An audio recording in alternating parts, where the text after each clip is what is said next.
Hello everyone and welcome to the bank IQ। मेरा नाम है तरुण और अब हम करेंगे पजल का सेट नंबर 16। तो देखते हैं इसमें पजल क्या गिवन है। ओके, सो ये आपके पास पजल दी हुई है, इसका आप स्क्रीनशॉट ले लीजिए।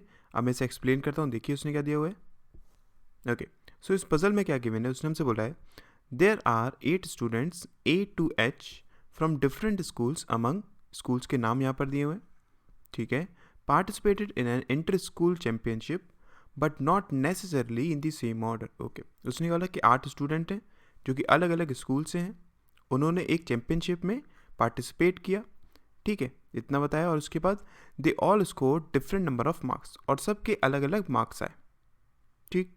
उसके बाद and the following information is known about them, और उसके बाद उसने यहाँ पर हमें कंडीशंस दी हैं, ठीक। तो ये बेसिक चीज़ आपको समझ में आई ना। तो एक काम करते हैं हम क्या कि कंडीशंस को प्रॉपरली लिख लेते हैं और फिर उसके बाद इस पजल को सॉल्व करेंगे।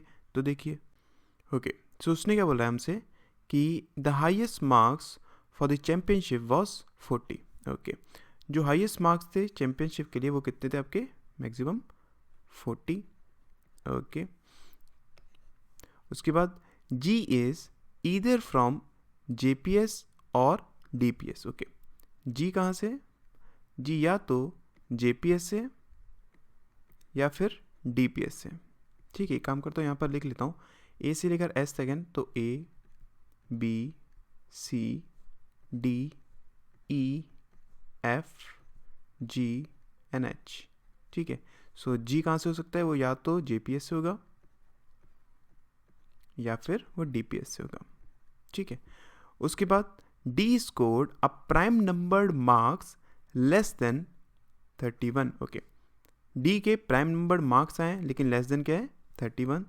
ओके, सो D के मार्क्स क्या हो सकते हैं, वो प्राइम नंबर है और लेस देन 31, ठीक। उसके बाद sum of the marks scored by D and the student from JPS is also a prime number greater than 45 but less than 55। Okay, और उसने वाला कि जो सम ऑफ द मार्क्स है किसका, D का प्लस उस स्टूडेंट का जो कि कहाँ से, JPS से है, उसका मार्क्स भी क्या है, वो प्राइम नंबर है किसके बीच में, 45 और 55 के बीच में। मतलब इन दोनों का जो सम होगा वो इन दोनों के बीच का आएगा और प्राइम नंबर आएगा। तो वो क्या हो सकता है, या तो वो आपके पास 47 होगा, ठीक है, या फिर वो क्या हो सकता है आपके पास 51 हो सकता है, सॉरी 53 होगा, और तो कोई होगा नहीं, यही दोनों हो सकते हैं। उसके बाद difference between the number of marks scored by the student from JPS and RPS is 9। Okay, और उसने बोला कि जो डिफरेंस है किसके बीच में, नंबर ऑफ मार्क्स जो कि स्कोर करे JPS और RPS ने, वो कितना है, 9 है, ठीक है। And the difference between the marks scored by the student from RPS and C is a perfect square. Okay, और जो डिफरेंस है किसके बीच में, जो RPS और C ने किए, वो कितना है, वो परफेक्ट स्क्वायर है, ठीक है। और उसके बाद neither C nor G is from UPS। Okay, ना ही C ना ही G कहाँ से है, वो UPS से है। ओके, ये UPS से नहीं है, ना ही C आपका UPS से है, ठीक है। उसके बाद A is not from IPS, A IPS से नहीं है, ठीक है। उसके बाद H is neither from IPS not from RPS। Okay, H ना ही IPS से है, ओके, और ना ही वो RPS से है। उसके बाद difference between the number of marks scored by C and G is 11 but the sum of number of marks scored by RPS and G is at least 50। Okay, और उसने बोला कि जो डिफरेंस है किसके बीच में, C और G के बीच में, वो कितने का है, 11 का है। लेकिन जो सम ऑफ मार्क्स है किसके बीच में, RPS वाले स्टूडेंट के बीच में और G के बीच में, वो कम से कम कितना है, 50 है, ठीक, इतना तो होना ही चाहिए। उसके बाद lowest marks was 21, lowest marks कितने हैं, 21 है। ओके, उसके बाद E is from KPS, E कहाँ से, KPS से है, ठीक है। उसके बाद and has scored 3 marks less than that of G. Okay, और जी माइनस ई कितना है आपका 3 है, ठीक है।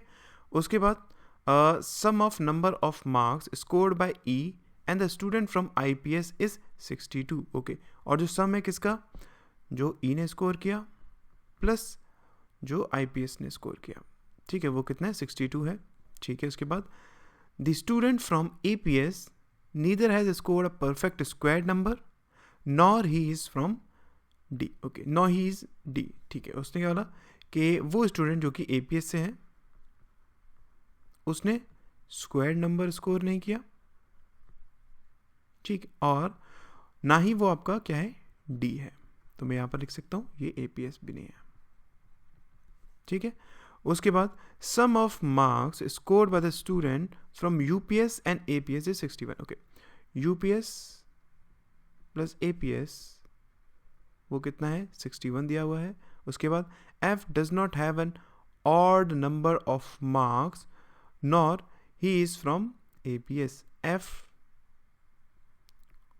उसके जो मार्क्स होंगे वो इवन होंगे, ये चीज़ क्लियर है, और वो एपीएस से नहीं है, ठीक, एपीएस से नहीं है, इसका मतलब यहाँ पर एपीएस नहीं आएगा, ठीक है। उसके बाद either the one who has scored 25 marks और D is from UPS. Okay, वो स्टूडेंट जिसने 25 मार्क्स स्कोर किए हैं, ठीक है, या फिर डी, इन दोनों में से कोई एक क्या है वो यूपीएस से है, ठीक है। उसके बाद नो वन स्कोर्ड 39। ओके, किसी ने भी 39 मार्क्स स्कोर नहीं किए हैं।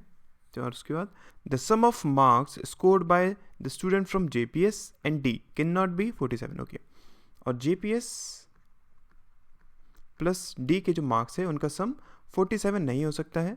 और उसके बाद सी इज़ नॉट फ्रॉम जेपीएस, और सी जेपीएस से नहीं है, ठीक है।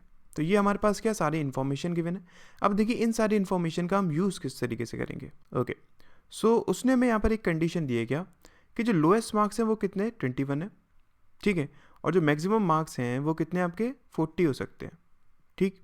तो इसका मतलब क्या हुआ कि अगर मैं डी की बात करूँ, डी के जो प्राइम नंबर मार्क्स हैं लेस देन 31, तो वो क्या हो सकते हैं आपके बताइए। डी के अगर मैं मार्क्स की बात करूँ या तो वो 23 हो सकते हैं, या फिर वो कितने हो सकते हैं, वो आपके 29 हो सकते हैं। डी के यही दोनों तो मार्क्स हो सकते हैं ना। और यहाँ पर अगर हम देखें तो हमें एक चीज़ मालूम है क्या कि डी और जेपीएस उन दोनों का जो सम है वो कितना हो सकता है, या तो 47 या फिर 53। उस टाइम से बोला था ना कि इन दोनों का जो सम है वो कितना होना चाहिए, प्राइम नंबर होना चाहिए greater than 45 and less than 55, ठीक है। तो यही दोनों हो सकते हैं, लेकिन उसने यहाँ पर हमें मना करा हुआ है क्या कि जेपीएस और डी का जो सम है वो 47 नहीं हो सकता है। इसका मतलब क्या है कि क्या होगा, इनका सम 53 होगा, ठीक है। और अगर ये 53 है, इन दैट केस मैं जेपीएस इसको क्या लिख सकता हूँ मैं, अगर बनाऊंगा तो 30, ठीक है, और इसको मैं क्या लिख सकता हूँ, इसको लिख सकता हूँ 24, ठीक। उसके बाद देखिए कि वो स्टूडेंट जो जेपीएस से हैं और जो आरपीएस से हैं उनके बीच में जो मार्क्स का स्कोर का डिफरेंस है वो कितना है, वो 9 का है, ठीक है, यही है ना। तो अगर मैं यहाँ पे बात करूँ जेपीएस आपके पास कितना 30 है, इन दैट केस आरपीएस आपका क्या हो सकता है, एक तो आपका कितना हो सकता है, ये 39 हो सकता है अगर मैं डिफरेंस लूँ, लेकिन उसने मना करा हुआ है क्या, किसी के भी मार्क्स 39 नहीं है, तो ये 39 नहीं हो पाएगा। तो दूसरा क्या हो पाएगा, ये 21 हो पाएगा, ठीक है। सिमिलरली इस कंडीशन के हिसाब से देखूँ तो वो कितना हो पाएगा, देखिए 9 का गैप है, इससे कम ये हो नहीं सकता है, इसका मतलब क्या हो पाएगा 33 हो पाएगा, ठीक है। उसके बाद उसने क्या बोला कि जो डिफरेंस है किसका, उस स्टूडेंट का जो कि आरपीएस से है और सी का, वो स्क्वायर्ड नंबर में है, वो किस में है, स्क्वायर्ड नंबर में है। तो अगर मैं सी की बात करूँ तो वो क्या हो सकता है बताइए, ये आपके पास 21 है ना, ठीक है। इन दैट केस अगर मैं इसकी बात करूँ तो क्या हो सकता है, देखिए स्क्वायर्ड नंबर में तो 4, 9 और 16 ये बन सकता है, क्योंकि हम जानते हैं मैक्सिमम 40 हो सकता है और लेस देन कितना हो सकता है, वो 21 ही हो सकता है। तो अगर मैं इसकी बात करूँ सी की क्या क्या पॉसिबिलिटीज़ बन सकती हैं इस 21 के हिसाब से, 25, ठीक है, 25 हो सकता है। और इसके अलावा अगर मैं देखूँ तो अगर 9 का गैप करता हूँ इन दैट केस 30, ठीक है, 30 हो जाएगा। और अगर मैं 16 का गैप करता हूँ इन दैट केस ये कितना हो जाएगा, 37 हो जाएगा, ठीक है। ये भी आपके पास क्या पॉसिबल है।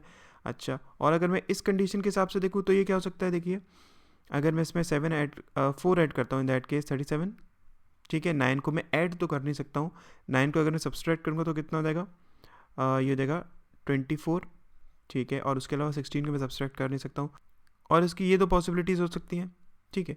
लेकिन उसने हमें एक कंडीशन दी है क्या, कि सी आपका JPS से नहीं है। और अगर मैं देखूँ यहाँ पर देखिए सी के मार्क्स कितने 30 हैं और डी के मार्क्स कितने 30 हैं, इसका मतलब एक चीज़ कंफर्म हो जाएगी क्या, कि ये आपका 30 नहीं हो सकता, और सिमिलरली ये आपका 24 और ये 24, तो ये आपका 24 भी नहीं हो सकता, ठीक। उसके बाद उसने क्या बोला, देखिए उसके बाद उसने बोला कि जो डिफरेंस है सी और जी का वो 11 का है, ठीक है। सी और जी का जो डिफरेंस है वो कितना दिया हुआ है, 11 का दिया हुआ है। अगर मैं इसके हिसाब से बात करूँ तो वो कितना होगा, 36 होगा, ठीक है। और इसके हिसाब से बात करूँ तो वो कितना होगा आपका, 26 होगा, ठीक। सिमिलरली इसके हिसाब से बात करूँ तो वो कितना होगा आपका, वो हो जाएगा 26, ठीक। उसके आगे उसने क्या बोला, वो स्टूडेंट जो कि RPS से है और जी, उन दोनों का जो सम है वो कितना है, वो एटलीस्ट 50 है। कितना है, एटलीस्ट, मतलब कम से कम 50 तो होना ही चाहिए। उसने हमसे ये चीज़ बोली नहीं, देखिए यहाँ पर दिया हुआ है एटलीस्ट 50 होना चाहिए, ठीक है। तो अगर एटलीस्ट 50 होना चाहिए, इन दैट केस अगर मैं देखूँ यहाँ पर जी आपका 26 है, ठीक है, और RPS आपका कितना 21, इस कंडीशन के हिसाब से तो ये फॉलो हो ही नहीं पाएगा ना, ये आपके पास सम होकर कितना होगा 47 ही रह जाएगा, इजंट इट। इसका मतलब क्या, ये पॉसिबिलिटी नहीं है। अगर ये पॉसिबिलिटी नहीं है तो यहाँ पर सी की 37 वाली पॉसिबिलिटी नहीं हो सकती है, ठीक है। यही तो चीज़ क्लियर है ना। ये 25 है तो ये 36 प्लस 21 ये आपका 57 बन रहा है, सही है। सिमिलरली ये भी 26 प्लस 33 ये भी आपका 50 से ज़्यादा बन रहा है, इसका मतलब ये भी आपका सही है, ठीक है। उसके बाद देखिए उसने हमसे क्या बोला है कि जो जी के मार्क्स हैं वो ई से 3 ज़्यादा हैं। इसका मतलब अगर मैं इसके हिसाब से देखूँ तो ई के मार्क्स कितने होने चाहिए, 33, और इसके हिसाब से कितना होने चाहिए, 23 होने चाहिए, ठीक है।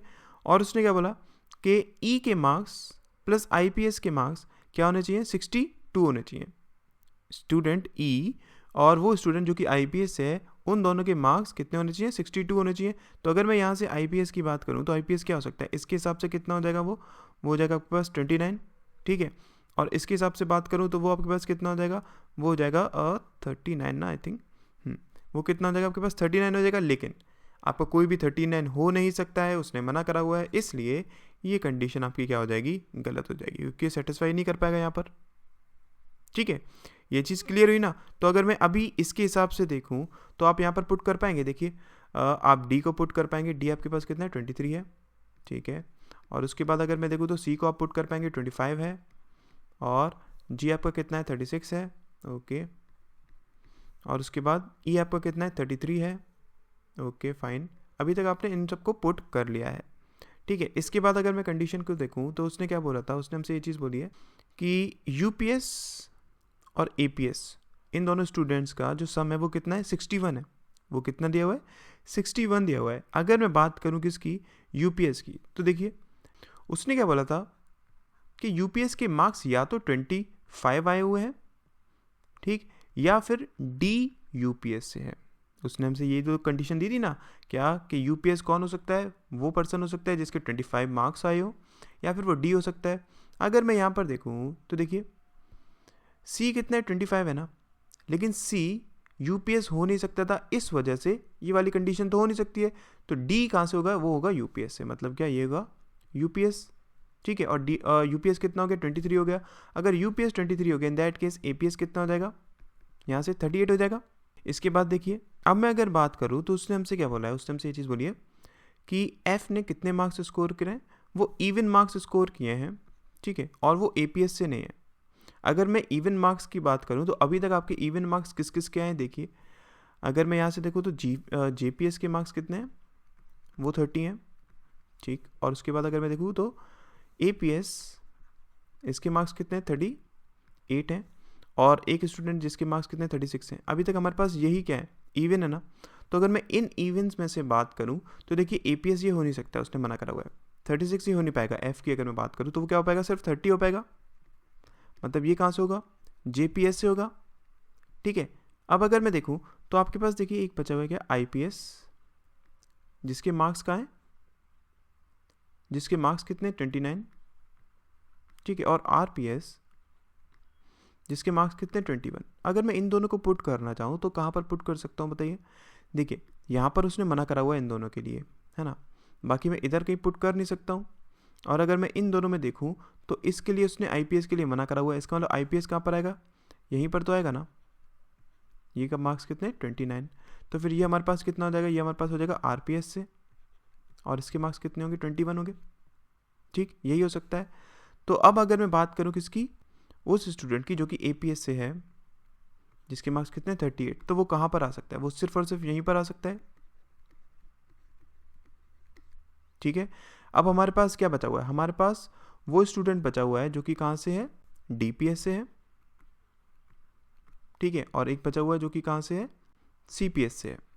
ठीक, और देखो तो आपके पास ये 2 जगह बची हैं। लेकिन उसने इसके लिए बोला हुआ है या तो ये JPS से या फिर ये DPS से। JPS से ये हो नहीं सकता, इसका मतलब ये कहाँ से होगा, DPS से होगा।